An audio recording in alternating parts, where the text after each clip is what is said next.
Professors, associate professors, assistant professors నియామకంలో గత ప్రభుత్వంలో ఆలస్యం జరిగిన విషయం వాస్తవం.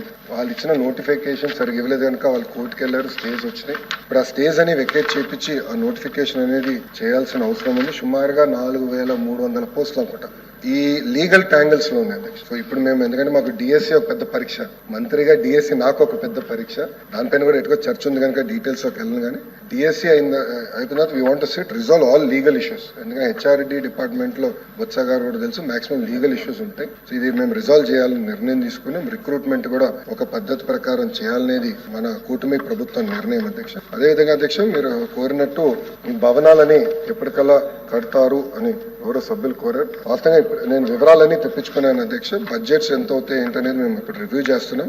నా దగ్గర రెడీగా వివరాలు లేవు. నేను తప్పనిసరిగా అదొక కార్యాచరణ రూపొందించిన తర్వాత గౌరవ సభ్యులకి నేను తెలియజేస్తానని ఈ హౌస్ తరఫున చెప్తున్నాను అధ్యక్ష.